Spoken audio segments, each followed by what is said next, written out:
In this video, I'm going to share to you 5 tips and tricks on how to maximize your Saramonic Blink 500's versatility. Roll intro.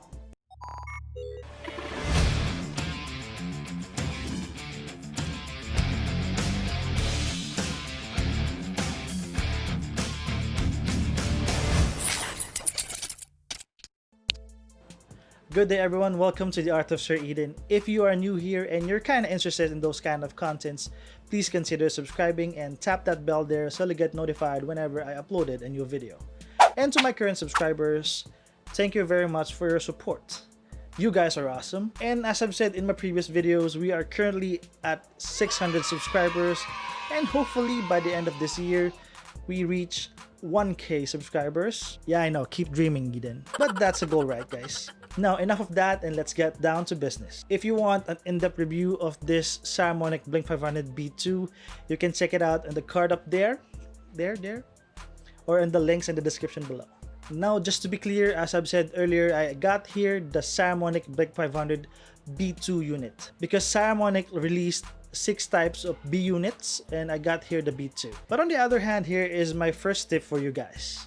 The most obvious thing why the Saramonic Blink 500 B2 is the best microphone to get among the B line is that out of the box, you'll get 2 transmitters, or the TX, that will work on any type of cameras, whether it's an DSLR, mirrorless cameras, camcorders, a GoPro, or even a smartphone.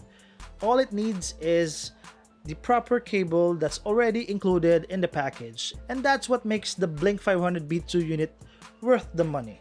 Not only because of its versatility, but because it's a device-friendly microphone. Basically, it's an all-in-one wireless microphone for multi-shooters like me. Next is better audio. Using the Saramonic Blink 500 B2 together with the Zoom H1N is gonna make your audio better. There are 2 reasons why this is a good combination.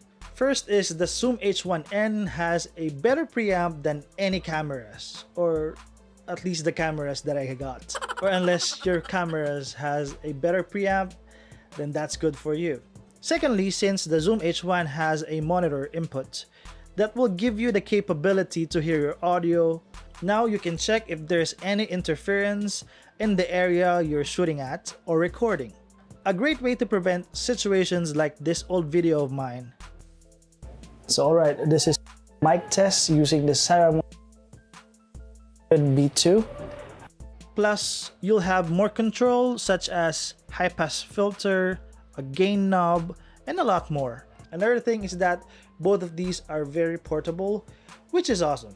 My third tip is a computer microphone. First, I advise you to get a splitter like this. I got here the U-Green Y splitter with a microphone and headphone input. Connect the RX using the TRS jack to the mic input, then connect it to any kind of computer. In my case, my MacBook. Next is check the audio setting output, and it should say external mic. Now sometimes, or most of the times, Mac OS won't detect the RX as a microphone because it's not. But I found a workaround.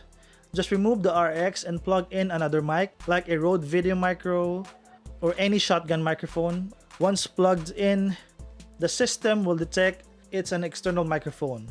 Unplug the microphone and replace it with the RX and you're good to go. Now since you're able to connect the Saramonic Blink 500 to your laptop or any PC, you can now use the Blink 500 as your microphone during Zoom meetings, Facebook Live, YouTube Live, and also you can record your voice if you want to do a voiceover. With this kind of setup, you'll look more professional while having a better audio. Number 4, budget boom wireless system. You can rig up the Blink 500 to be a boom wireless system. All you need is a few things. In this case, I use this affordable Boya BY-MM1 as my boom microphone and this cheap monopod as my boom pole. I also added this shoe adapter from Ulanzi so that I can clip on the transmitter so I won't have to get an extra cable.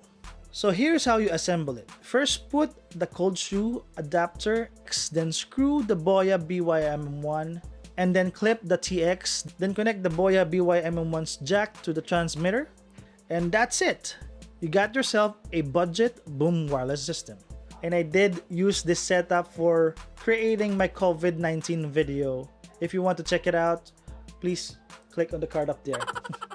Last but not the least, audio monitor hack. Now this hack that I'm about to share to you guys isn't officially advertised by Saramonic. All you need is the Y splitter that I mentioned in the third tip. With that, you'll be able to monitor your audio straight from the TX of the Saramonic Blink 500 connected in any cameras. I already shared this trick in my previous video, so if you want to check them out using my GoPro, click on the link up there.